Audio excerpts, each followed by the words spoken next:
Dr. Robert Grupe is the author of The Change, a textbook for guided corporate transformation, and Creating the Future, containing his most requested radio commentaries.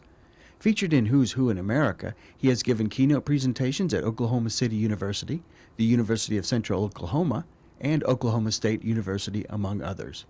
For 6 years, he hosted the television program Creating the Future on Cox Cable. A father with 4 children, all served by the Oklahoma City educational system, Dr. Grupe has a personal and abiding interest in the work of the Oklahoma City Educational Television Consortium. Continuing adult education. It means dollars and cents to Oklahoma and to the state of Oklahoma as an economy. From English language training, scholarship opportunities, to advanced manufacturing programs, and also state-of-the-art computer labs. All these things add up to cutting-edge educational offerings, and that's what we want to outline in today's program. And with me is Deborah Copeland, who's the Assistant Director of Adult Education at Oklahoma City Community College, also known as OCCC. And Deborah, delighted to have you here with me. We got to talk a little bit before the program. And certainly adult basic education, GED preparation, there are many different things that are interrelaced in this. And go ahead and begin to share some of this from the standpoint of what OCCC offers. Okay. Well, OCCC is the largest adult education program in the state of Oklahoma. Last year we served more than 4,000 students in our GED preparation program, as well as our English as a Second Language program, which includes TOEFL preparation. We also offer ELL, English Language Learner, GED preparation. And we do that not only here at the FACE Center, which is very close to the OCCC main campus, but also with 20 partners across the metro area to be sure that we offer multiple classes in many different areas. And so those are the main areas for our adult education program. All of our classes are free to the public, and again, in many areas to serve the metro area. Well, and I'm sure that sometimes folks will come in and there's some trepidation. Sometimes if they've been out of school for years, can I possibly come back in and do this GED? But you have something really to offer almost anyone who walks through the door to kind of get them back into the swing of things to do that, I'm sure. We do. We have all ages of students who come in who really want to finish their GED. We serve 16 and 17-year-olds. That does require a waiver from the school district, but a lot of those students are wanting to complete their GED. And so, of course, they're welcome in our classes, and we have a program for that as well. We have those folks who have been out of school for many years, who just want to complete their GED as far as something that's just been a life goal for them. But many people that come in need to prepare because of employment, or they really want to go on to secondary education. So a lot of different age groups. Now you have a new program, relatively new, that is free tuition through the GED Guarantee Program. Let's talk about that. Okay. A student that comes through our OCCC Adult Education Program who attends classes and then does go on and successfully complete their GED will get tuition, 2 years of free tuition through OCCC. They can also apply for a 3rd year of tuition up to 63 hours tuition free. There are a couple of requirements with that. They do have to qualify through the FAFSA, so qualify for financial aid. But it is a way for folks to go on and finish either a certification program with OCCC or to get their 2-year degree. And that's an exciting little carrot to give further impetus to their desire to go even further than the GED. Now, what about, and I'm looking at some things here relating to the GED, does it require going to classes? Yes. That's what we offer. We offer the preparation classes. Anyone can go and take their GED exam. There are 4 exams for the test. It did change in January of 2014. So it's 4 separate areas. It's science, social studies, language arts, and math. We offer a preparation class, which is a 6-week course to prepare students to take each of those tests. anyone can go take a test without taking a prep class. But we do find students are much more successful and they are just much more confident when they go and take that test if they do attend a class. We also have online classes to help students who are really not able to go into the traditional classroom setting. Our classes are twice a week, Monday and Wednesday or Tuesday and Thursday for 3 hours. And we have AM and PM classes. So we really try to serve anyone's schedule who really want to get their GED. And might mention at the end of the program there will be a number, a phone Yes. number, because you have different locations, We you have do. different times that would be difficult for anyone to memorize just, Right. just watching the program. Right. So that phone number will be there to find out more information. Now I have a very subjective question. Okay. Are the classes easy or difficult? That is a question that we get a lot. The GED, as I said, the test changed back in 2014, and as many people have heard, it is more rigorous than it used to be. But we help students no matter what level they come in. When they call the number, what they do is they sign up for an enrollment orientation. And in the orientation, we really find out where the student is starting. If the student needs to start with pre-GED classes, which is to help them in their language and reading skills, then that's something that we offer as well. And that helps them just to get to that reading level where they're going to feel very confident in the test. And so the classes are really geared to helping those students pass the GED exam.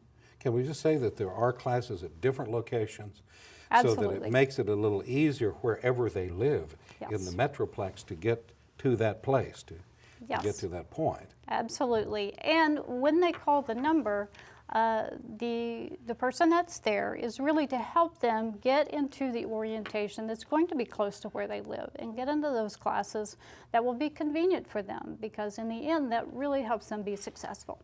So what we're looking at, if I can use the word, an evolution, an individual who's just becoming acquainted with the English language can get into a series of programs to escalate their ability then to get to the point of taking the GED. Are there a series of steps involved in that? In taking their GED, if they are a Spanish speaker, a person who speaks Spanish, then we have prep classes that include an ESL component, the ELL component, which helps people with speaking English, but it also prepares them to take their GED in Spanish. And so that is something that is available to folks here in Oklahoma. And so that is a choice that folks have as well. So they do have the choice of taking it in Spanish They or do. English. And I notice here it talks of English language civics. Yes. Is that a separate area, or is that kind of enmeshed in the entire program?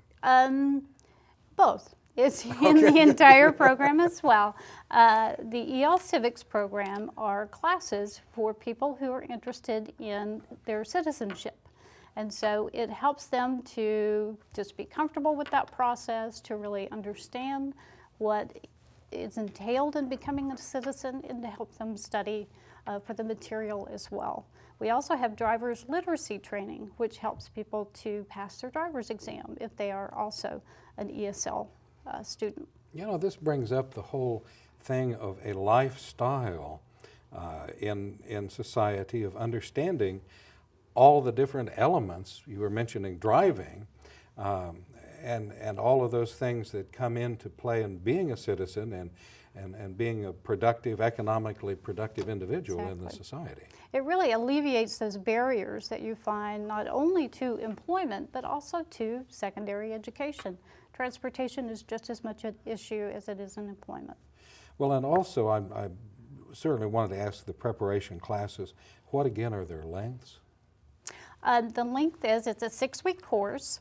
It is 3 hours, 2 days a week. And so it would be, say, a Monday, Wednesday class. We offer evening classes. It would be 6 to 9 in the evening. We also offer morning classes, which are 9 to 11:30, 9 to noon. And again, they could be Monday, Wednesday, or Tuesday, Thursday. So it's a 2-day-a-week commitment for the GED prep. But it sounds flexible with the hours. We They try could to. choose morning or afternoon Afternoon. and different days, Yes, because everyone has different schedules. they do. They do. ESL is the same way, morning and afternoon on the same schedules, Monday or Wednesday, Tuesday or Thursday. We do offer the ELL, GED in Spanish on Saturdays as well. I know you have been with the organization for perhaps it could be called a short period of time, yes. But you've already seen the growth in this, and you were even telling me about one success story. Yes, we had 2 students that recently passed all 4 of their GED exams. They are currently enrolled at OKCETC.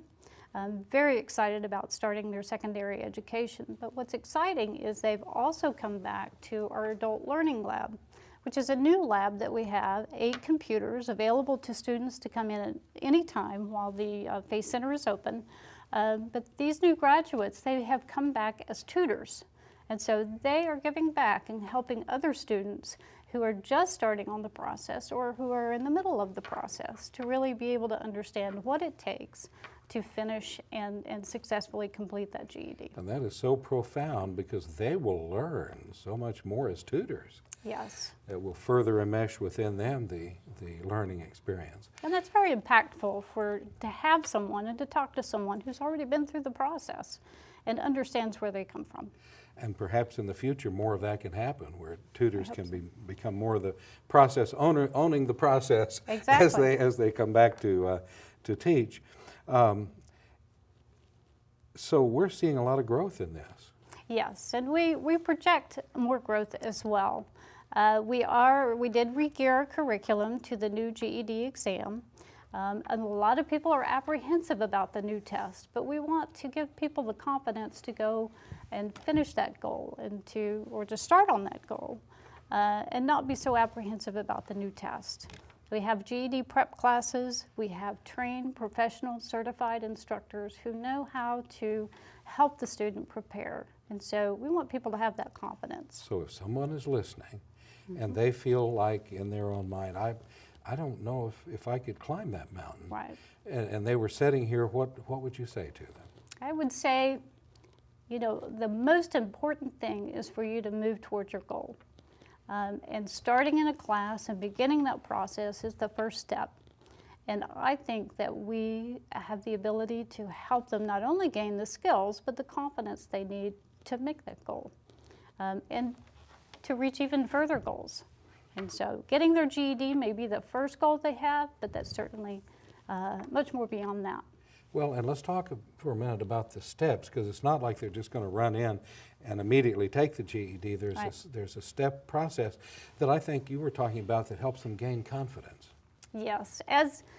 When a student comes in, we do an enrollment orientation and we do a placement test. And so that really helps us to understand what level they're starting at to be able to advise a student on if they're needing pre-GED to help with their reading and language, or if they can go on to a specific specific subject area to really begin their GED preparation. What we do is we take it through 5 weeks of instruction, and then in the 6th week, the students will take their official GED practice test, and that is something that OKCETC pays for. If they have attended 24 hours of class, we pay for them to take that practice test. And that practice test is the official practice test through GED, and that will indicate if they are likely to pass, not likely to pass, or too close to call. And that gives them an indication as to their readiness. After that, they do pay $34 to an official GED test site, which OKCETC is an official test site, and then they go on and take their exam. It sounds like that process can allow them to build confidence. I think so. Through the entire, and our time has gone so quickly. Deborah Copeland, Assistant Director of Adult Education at OKCETC, thank you so much for sharing this with you. Thank you very much.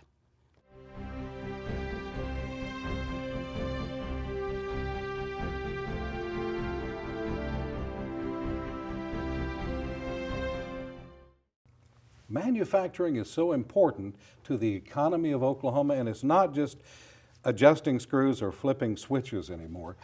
The complexity of it, the technology is and has gone through a tremendous evolution. I've got with me Danny King, who is the director of the Portland campus, Francis Tuttle Technology Center. And Danny, there has been and is an evolution in the state, and I have a feeling all of this translates ultimately into the economy. Oh, very much so, Robert. First, let me thank you for allowing me to come out and visit a little bit about what has become in the last few years one of my favorite topics. The manufacturing segment in Oklahoma is so much larger than most people realize. There are more than 4,000 establishments in this state that are manufacturers. If you look at just the Oklahoma City metropolitan statistical area, central Oklahoma, you're looking at more than 1,300 manufacturers. There are 150,000 Oklahomans who work directly in manufacturing. Every 10 manufacturing jobs create an additional 17 jobs indirectly or induced by manufacturing. In 2014, manufacturing added over $40 billion to the gross state product. It's estimated that by 2034, in just 20 years, that's going to grow to almost $90 billion. It's huge. And yet most Oklahomans, if you were to ask them, do you have much manufacturing here? They would say, well, let me think. We lost General Motors, we lost Dayton Tires, so no, we don't. But that's a misunderstanding. It's huge, huge. And now, it's not all oil and gas. There's more diversification, and that's something that people should certainly be excited about. Exactly. Now, oil and gas is still a big driver. Let's certainly we don't want to diminish that impact. But we have found over the years that while oil and gas helps to drive up the salaries of our workers, that's good because the manufacturers have to follow suit if they're going to hire our technicians. So the rising tide brings all boats up with it. We are finding in our advanced manufacturing program, rarely does a week go by that we don't get a manufacturer coming and begging us for our students, for graduates. They need technicians. And this means better pay. Oh, goodness gracious, yes. In the advanced manufacturing program that I've come to speak about, our average starting salary for a graduate is in excess of $25 an hour. Now, I want to give kudos to oil and gas because it's because of them that it's up there.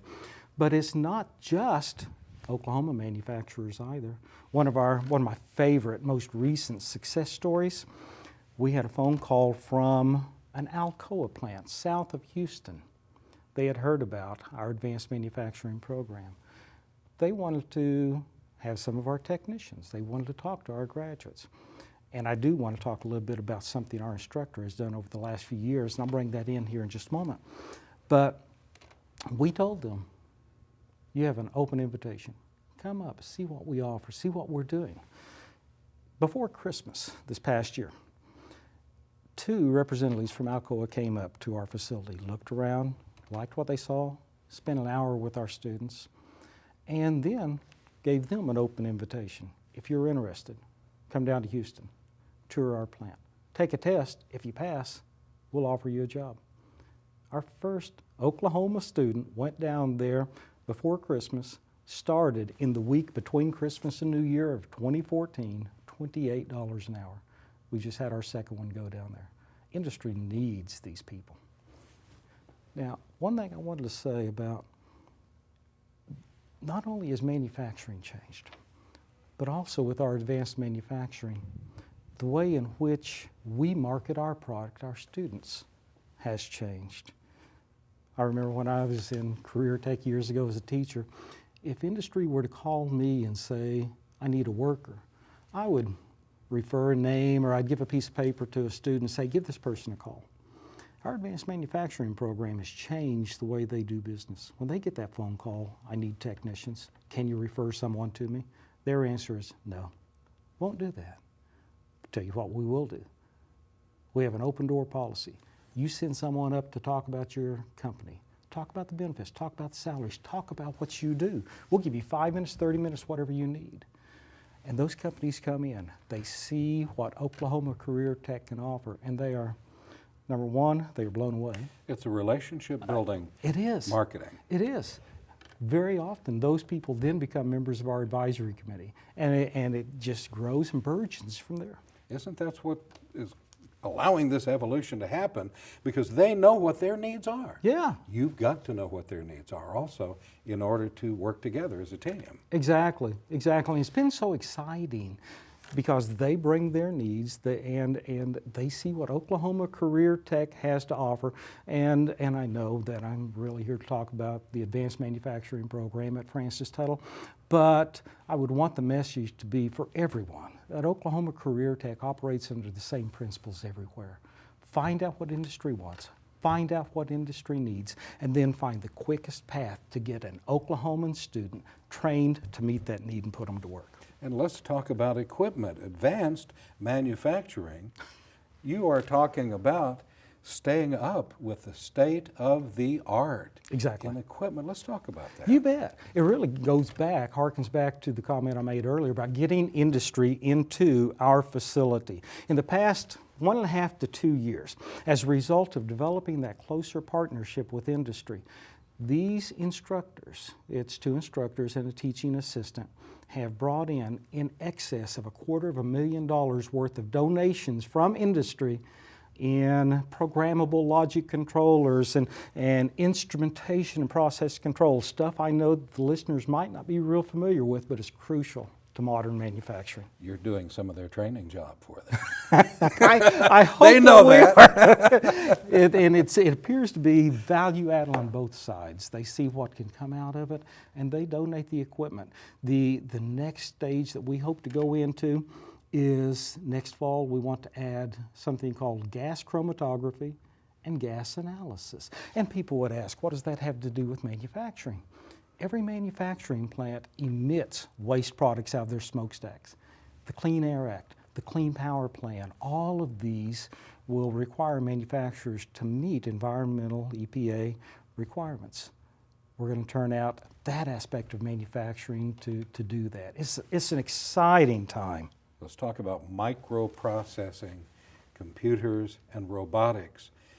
Where is that going? That is ever burgeoning, ever growing. There's conventional wisdom, and there's always truth in conventional wisdom, that most of American manufacturing went overseas and that it was never, ever, ever going to come back. Well, as I say, there's a little bit of truth that it did go overseas, but we're seeing a whole lot of it come back because automation and robotics can allow American workers, even at higher salaries than have to be paid overseas, to make the product still more efficiently and cheaper and better than our competitors overseas can match. And it's because of automation and robotics. One thing, Robert, that over the years I've seen, one of my roles at Francis Tuttle many years ago was to be the recruiter. I enrolled students, and I remember when General Motors was shutting down, and after it did shut down, I had so many of those General Motors employees come into my program, come into my office to say, I need a new career. And at that time, it was typical for them to say, I want to go into computers. Computers is the coming thing. And I would enroll them in computers. Many of them were excellent students. I hope they have a great career. But I learned, as I had conversations with those individuals, that those people worked on the assembly line, but the technicians, the ones who kept that assembly line up and running, were only laid off if they themselves chose to accept the layoff. They could have been transferred to Shreveport, Louisiana, or Detroit. Their skills in automation and robotics were such great demand that the company wanted to keep those. And so in hindsight, I wish I had been smart enough to tell some of those manufacturing people, let's just move you to another aspect of manufacturing because your background will make you so good and so valuable. The power and the essential aspect of continuous learning. Mm-hmm. Exactly, exactly. But as I say, I don't think that I was astute enough to grasp it at that point. Well, you look at, we use the word assembly line, or we used to use the word assembly line, which is probably not really adequate for what's happening in manufacturing today, because don't you literally need to, you become white collar from the standpoint of understanding the elements of computerization, of the technology that's necessary now is so different than it was even 10 or 20 years ago. Oh, goodness gracious, yes. As you had said earlier, keeping up to date with the modern manufacturing process is one of the things that we have to constantly strive for. The new control systems, the new computer systems, the programmable logic controllers, all of these things that require more math, more science, more problem solving. It's a different world. And how often do pieces of equipment become obsolete? How quickly? Exactly. And it's a constant upgrade. Definitely, definitely. An upgrade for your equipment, which requires an upgrade of your most important piece of equipment, which are the human workers. Let's talk about age. Folks who come in wanting to get into this program, I'm sure some young folks, older also. Give me some demographics on that, and if somebody walks in, how do you evaluate that individual as to where they can be in this program? Okay. Now, this particular program is predominantly adult because it's so difficult to explain in a sound bite. It's difficult for a high school student to truly understand what instrumentation and process control is. However, we're right in the middle of our recruitment season for next year. We have more high school applications than we have ever had. Many of the adults that we have are military veterans. And it's amazing how many times they can use their military experience to come in with that. I have a story of a young man, military veteran, drove to Oklahoma from Maryland because he had heard about the program. He was halfway here before he bothered to call to find out if there was an opening. He is in it. His goal is to finish the program, move back to the Maryland, the Washington, D.C. area, and use those skills there. So as I say, it's predominantly adult, but we have a growing number of high school students, and the individual success stories are just amazing. That business relationship with business, it seems to me it keeps that door open so when that person has the skills, there is some place for them to go. Exactly. To be employed. Exactly. There is currently in Oklahoma the concern because of the oil and gas prices. And I'll just tell you one other story about this. One of our closest partners in the oil and gas industry just a few weeks ago was in the process of doing a major layoff, hundreds of people. But at the same time they were laying off these hundreds, they were coming to our program needing 3 technicians. They needed them that day because the technicians who have skills in industrial electricity, industrial electronics, electrical motor controls, electrical mechanical devices, programmable logic controllers, those are the technicians that keep the wheels running so that product turns out. And if you don't have product as a manufacturer, you have nothing. The skills are becoming more, they must become more technical. And that is an evolution that's far from over, I'm assuming. Yes, very, very much so. Along with our advanced manufacturing program on our Portland campus, we have a pre-engineering program. We've been for 13 years sending young people into colleges to become engineers. The majority of scientists and engineers in the state of Oklahoma work in some aspect of manufacturing. Their job is to keep things progressing, keep them evolving, come up with new ways, new products, new methods, new mannerisms, and then these students, the advanced manufacturing students, have to try to keep up with them. It's one of the most exciting things that I've seen in career tech in 34 years. In just a few words, what do you see as the future of the advanced manufacturing program? We're going to have more high school students. We're going to move more into different aspects of the energy, not just oil and gas. We have an active wind turbine technician program. And while a lot of people don't think of energy as manufacturing, it truly is. It is a product. We're going to do more of that. We're going to be reaching out more to companies. We're going to have a much greater impact regionally than we have now. We currently have graduates from this program working in Texas, Colorado, New Mexico, Arizona, Arkansas, Kansas, as well as Oklahoma. And our time has gone so quickly, but I've got to have you back to talk about the wind power. I'd love because to. people have to repair those. They have to know Exactly. how they work. Exactly. Danny King, so much appreciate you being here. Danny is director of Portland campus at Francis Tuttle Technology Center. We'll have you back. Great. Thank you, Robert. I appreciate it.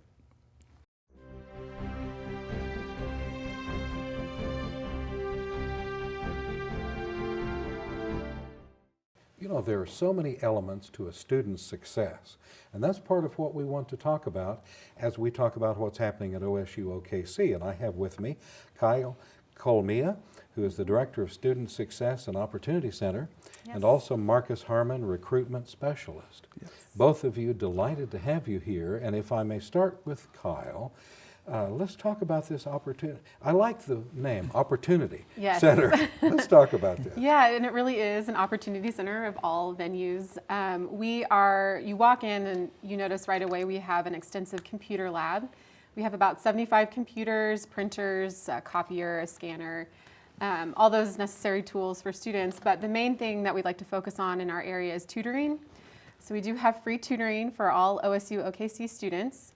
And we have 25 tutors in my program right now, and that can range from 25 to 30 at any given semester. Right now, we have quite a bit of math tutors. Almost, I would say, half of them are math, just because that's a subject we see students really needing help for throughout the semesters. And then we have a writing center, which houses about 5 to 6 writing tutors. And then we have tutors in other subjects like accounting, the physical and biological sciences, and then the languages. So that's kind of where our subjects lie. One big part of our tutoring program is something that we call Tutors in the Classroom, and that is a program that is actually outside of our center, where we take tutors and we physically place them in classrooms. And a lot of those classrooms are going to be the developmental maths and writings. So, and then also, I do want to mention our anatomy tutors will go into anatomy labs as well and do a classroom type of tutoring. What these tutors do is they assist instructors, and they'll insist them on lab days only. So days during the week when the students are only working on an assignment, or they're working on a group project, or they're working on their essays, or in anatomy they're actually working with cadavers. And these tutors will then go in, assist the instructor with the students, and that way they're able to help, twice as many students in that day than they would if the instructor was just by themselves. This is also a great way for the tutor to get to know the students. It's a really great bridge between the classroom and our center, and we do see a lot of students that eventually come over to us after they've been in a classroom with a tutor and they've been familiar with that face for a little bit. Being in the classroom, Yes. the tutor being in the classroom, isn't that an interesting way to make the students aware of their availability? It is, yeah, and I think, we go into the classrooms at the beginning of the semester, but the students are so bogged down with so much information. Sometimes I wonder how much they're catching on, and then we want to make sure they're comfortable as well. So putting that physical body, that face with a name, helps the students say, oh yeah, I remember John, and I'll go in and see him for tutoring, and then they can meet the other tutors. And normally it takes, one session for the student to come in and they're hooked. So it's a good way, yeah, like I said, to bridge the classroom to our area. Makes it easier for the student to feel comfortable. Definitely. And isn't that important? It's very, very important. We like to create a fun but safe learning environment in our area, and one in which there's room for collaboration. So yes, it's a great program. It was funded by 2 grants that we received, which is we're really thankful for. The first was for our math tutors to go into the classroom, and that's through Bank of America. And then the second is through American Fidelity, which is the writing tutors grant. Well, and we were talking earlier about grant funding, Yes. and so you're referring to that there also. Yes, yeah, it's been great. It's been a huge help just to be able to fund more tutors in our classrooms, more tutors in our area, and just to ramp up our services, because I know that tutoring is a big part of how students succeed, and so we want to be able to provide them with the best. And I see us, growing with these programs and with these grants, and given that opportunity, it's really been helpful. And I notice you use the term ambassador to Yes. talk about your tutors. How did that happen? Yeah, they kind of serve as an ambassador for our program and for the campus. They're not the instructor, so they don't teach, and they're not the primary face, but they're able to connect that student, and I would say not only to our center, but with student services, where Marcus works. And if they have questions about enrollment or how to connect with an advisor, that's what they're there to serve for as well. That is so good, because Yeah. in some facilities way in the past, those services, you kind of had to hunt them down. Yes.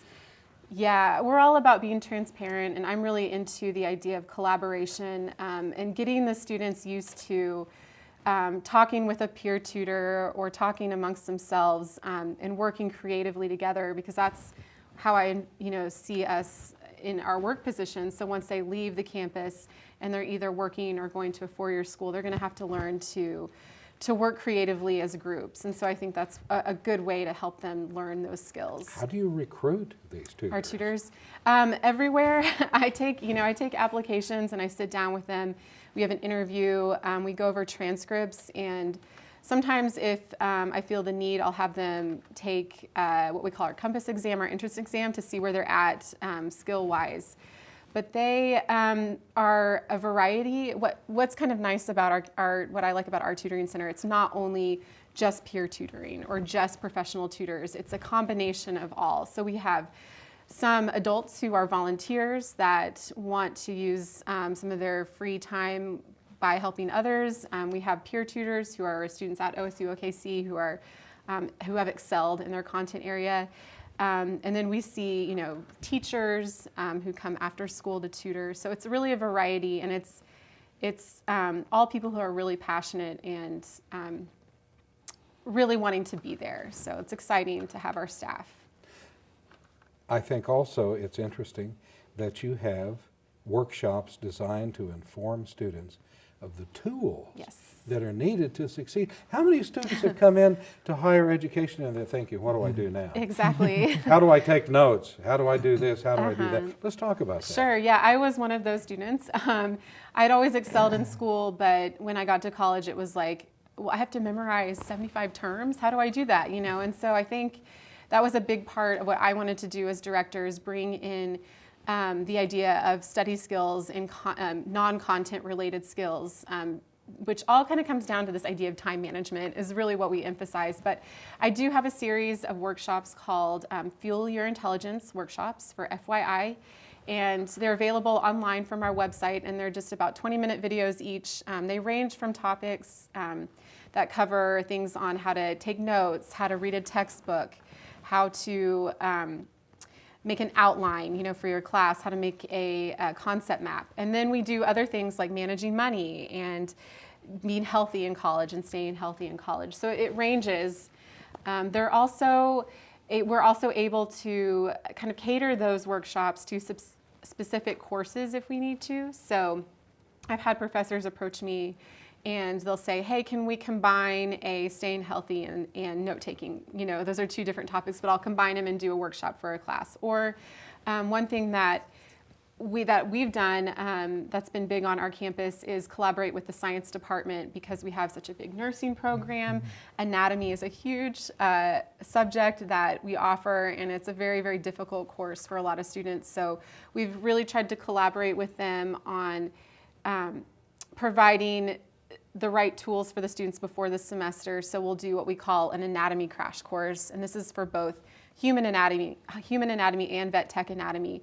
I'll go in and do an FYI workshop that really focuses on study skills, these kind of rote, we want to stay away from rote memorization. We want to learn how to really put this information into our long-term memory and give them those tools, and then the anatomy department will take over and they'll talk about the actual course. So, and it's been helpful. We've seen students who go to that course before, or go to that crash course before they go into the actual course, end up doing better in the semester. And it sounds like some of them, as you say, are on internet, but occasionally I guess you do Yes. actual workshops. Yes, yeah, and workshops, online, and then I'll go into the classroom as well. And then back over to the tutoring side, we do have an online tutor for writing, and he works remotely, and he has access to a virtual whiteboard, and the students, he'll plug in and the students connect that way. and are able to get some help. And it's especially important for commuter campuses like OCCC or OSU, OKC, where students are maybe working full-time, or there's snow on the ground and they can't make it from Edmond, you know, You're so. building a foundation to help them to really succeed. And Marcus, you're the recruitment specialist. Yes. And I'm looking here at searching for scholarships, scholarship opportunities. Let's talk about that. Well, definitely. Another indicator of success is not having to worry about where the money is coming from to pay for school. We have so many students who get discouraged because they just can't simply afford school, and so they end up dropping out. It's been a passion of mine. I was lucky enough to go to a college on a full ride scholarship and not have to worry about, you know, paying for school. So I definitely lead workshops and try to help people find, you know, scholarships to attend school, whether that be through our campus or through outside organizations, or doing community service work to apply for scholarships as well. So we do a lot of work with students, definitely bringing them in, having them apply for admission, and also making sure that they're set up to receive some sort of funds to come and So come to if school. a student approaches you and they're getting ready to be a part of OSU student body, what do you find out, and how do you help them? A lot of the time, there might be students who are even considering college. They're just really afraid about paying for school, and so it just takes them meeting me, or just us talking about their likes, their dislikes, do they do community service, what they plan to study, and we can find money in some pretty amazing places. One thing I really like about OSU and Oklahoma City is that we have scholarships that are, you know, that are awarded based on your ACT score or GPA, but we also have some that are awarded based on community service and community involvement. So it's not just about your GPA or ACT score that you can, you know, win money for scholarships. And I guess from time to time you get to tell some of the folks that maybe if they've come in because they have a youngster who's still in high school, that they can take that ACT several times and they just count the highest score. Right. And so, I mean, that's a really big thing. If you can get an even higher score, you can definitely get more money. But even if you score lower than you thought, there's still opportunities out there for you to get scholarships. We have a lot of students on our campus that go to school for completely free, or even sometimes get paid to go to school just for their community service involvement and being part of our President Leadership Council scholarship. I'm seeing some things here: Daughters of the American Revolution scholarship, Coca-Cola. Yes, there's a lot of scholarships out there. There's almost a scholarship for everyone. I've seen people get a duct tape prom scholarship because they were able to make a duct tape dress or tuxedo and take a picture of that and get money from, you know, the Duct Tape Corporation, or for just any number of things. So Amazing opportunities. there are. Amazing. And seriously though, you have a chance to connect these people to some of those things. Yes, and I really just enjoy that. Hearing a student tell me, you know, I didn't do so well in the ACT, or I did well in the ACT, or, you know, whatever their backstory is, able to look at them and say, well, there's going to be these funds available if you apply for these scholarships, you know, and you meet the deadlines and the rest of the criteria, and just seeing them be excited about going to school and being able to live their dreams without having to worry about where, you know, where the money's coming from is amazing. Well, and you've been there a while.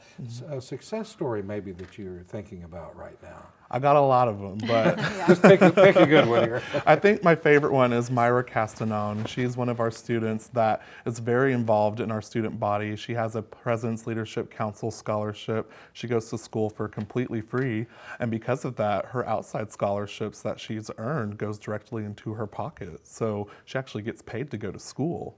And we see Myra a lot on campus helping out with other students. She's works in a mentorship program to help new students on campus. She's frequently in the tutoring area, assisting or even getting help herself. So we have a lot of great students on our campus like that. And you know, Myra is one of those people. She wants to go on and get her nursing degree and then go beyond after that and get her nurse practitioner's license and Wow. keep going. And, So and course, she is the president of the OSU OKC Student Ambassadors. Yes. Our time has gone by so quickly. We need to have more time with I know. both of you, but we will do that. Kyle Colmia, Director of Student Success and Opportunity Center, thank you, and Marcus Harmon, Recruitment Specialist, both with OSU OKC. We'll have you back. Thank you so much.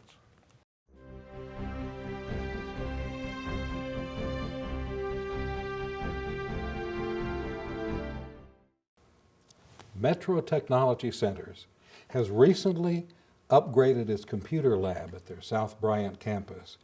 We want to talk about the import of that, the technology involved, and what it means to really to our society today, which is becoming multicultural. I have with me Elena Troya, who is the Adult Instructional Coordinator with Metro Technology Centers, and Anna Galaz, who is a student. And Elena, I want to start with you because I'm excited about this upgrading of the computer lab. And how does this kind of translate out? And we can talk about different areas in which it positively impacts the students' learning opportunities. Sure, thank you. Thank you for having me here. This new program is dedicated to have students work at their own pace. It is a software that they could take it home and be able to study 24 hours a day if that's what they choose to. We have the teachers there from Monday through Thursday from 9 o'clock in the morning all the way to 9 o'clock at night. And they are there to support them. So it's customized according to the students' needs because I learn English in a different way. Anna is gonna learn English in a different way.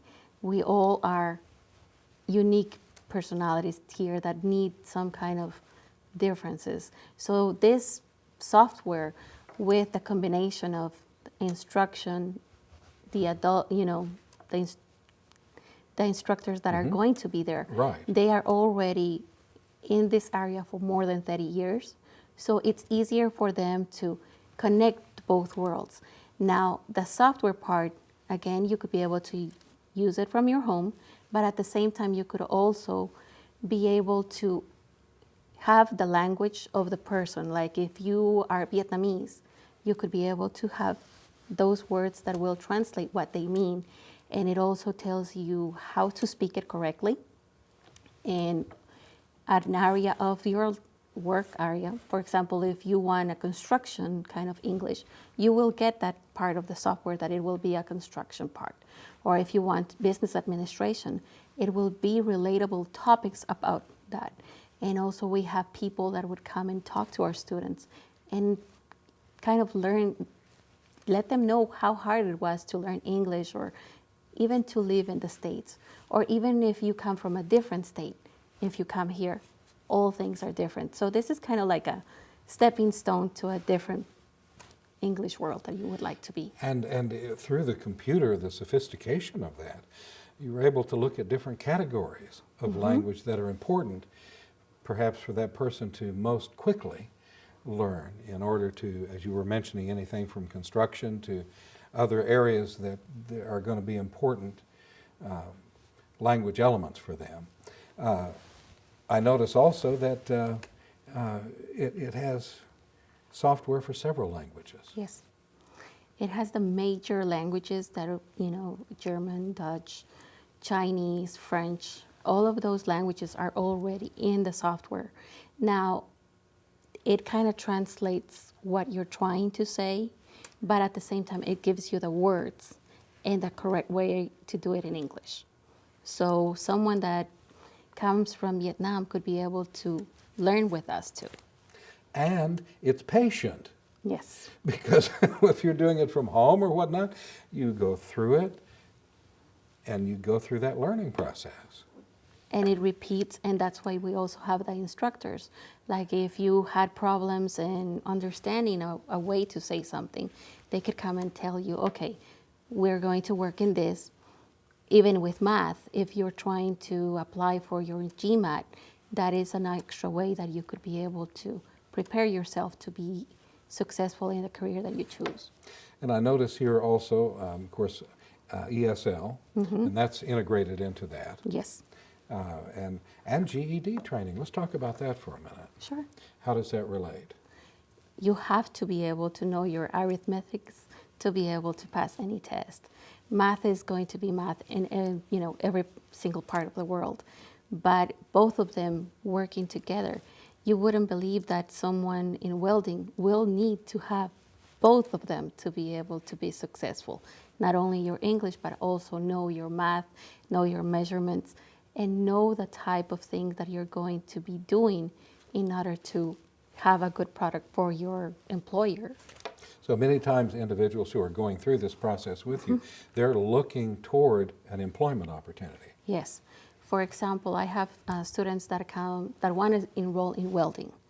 They might have the experience of welding in their own countries, but at the same time, they need to know measurements. They need to be able to understand warning kind of language, human resources, how to get a promotion when your boss or superior is telling you something. So those are the things that we help them or guide them along the way. So they could come and ask me, I want welding, but I don't know English, and I've been doing this for the longest time. But I would say, okay, you can do this, but you're going to have to go through this software at the same time through our ESL classes. And some of them will say, well, I don't have time. I have to wake up at 4 o'clock in the morning. Yeah, this software is 24 hours a day. You could come and use it from your own home, and our instructors will be calling to make sure that you are on task. So this is a tremendous benefit to have this type of a computer system. And it's not just limited to Hispanic languages, No. but several other. And well, let me ask you this, Elena, how long has this computer lab been up and running? This computer lab has been, I had the benefit of having 10 years more of experience. The instructors are the ones that make this, program successful, because they're the ones who are always calling to make sure that they are coming to class, that where are they? So it's a combination of both at the right timing that I was able to get this program. We were able to find this unique software that not anyone in Oklahoma has it, and it's customized to business and what you want to learn.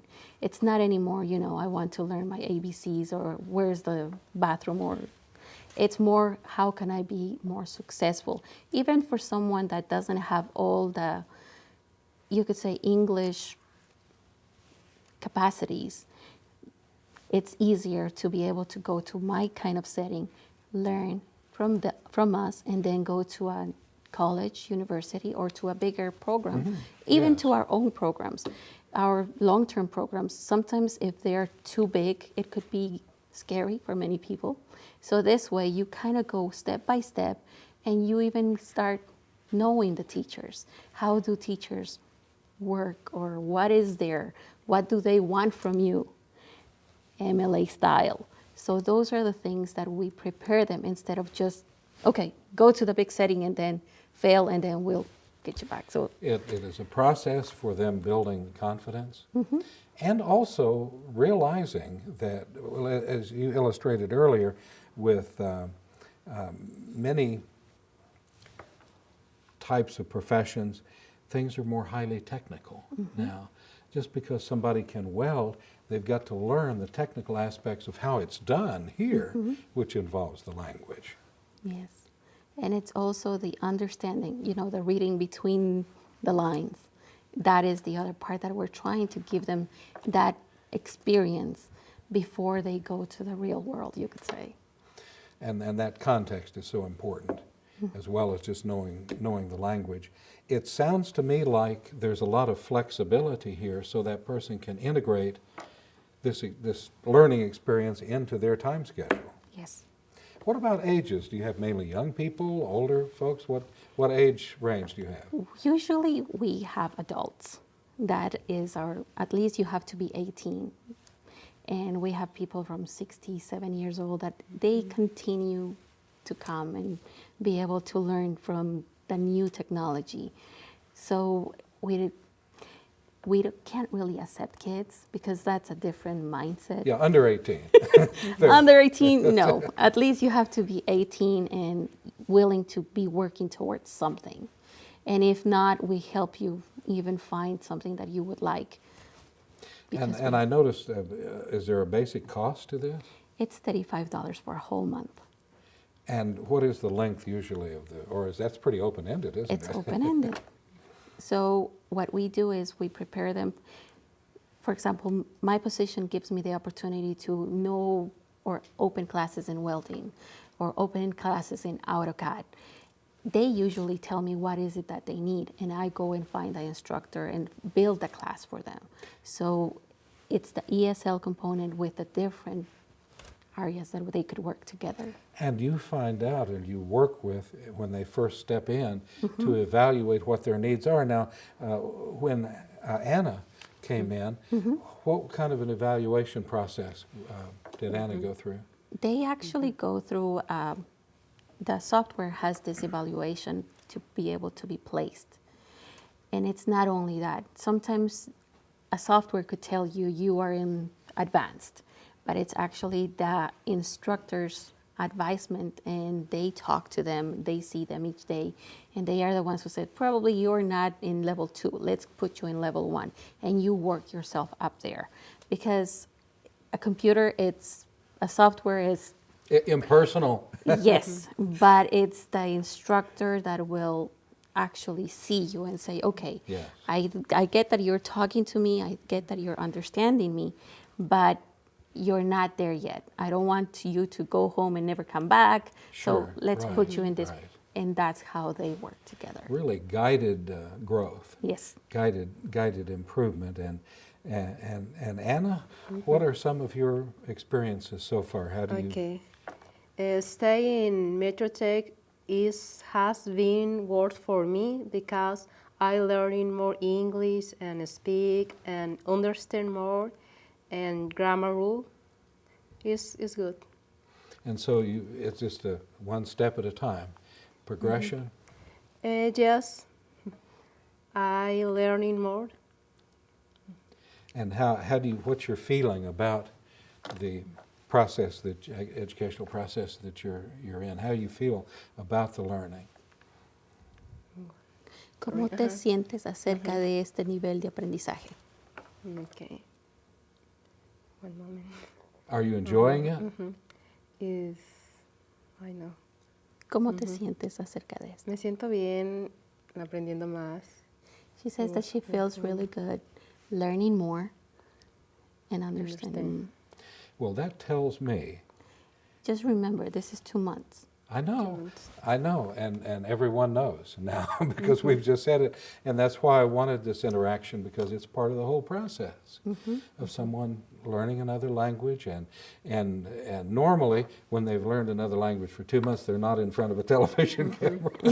So we really appreciate your being here under these circumstances and helping us out, because it's just, if someone is going to learn, they have to feel comfortable during the process, or like you were saying earlier, they may not come back.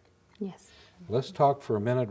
We have just a little bit of time left, but let's talk for a minute about what you see as the future for this program. You see it growing. Yes. It's not only growing, but it should modify it, and it's also about community coming and, talking to them.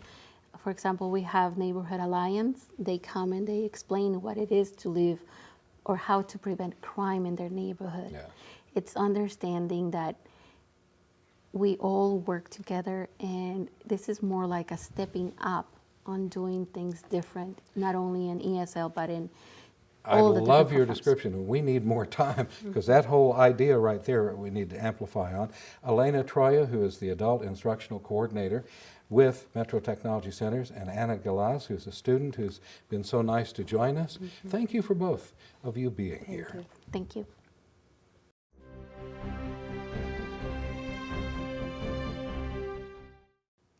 Oklahomans work and train in a multicultural environment and in a highly technological world today. The educational offerings that we've looked at in today's program, they highlight the advanced educational opportunities that make Oklahoma stand out in the field of adult education.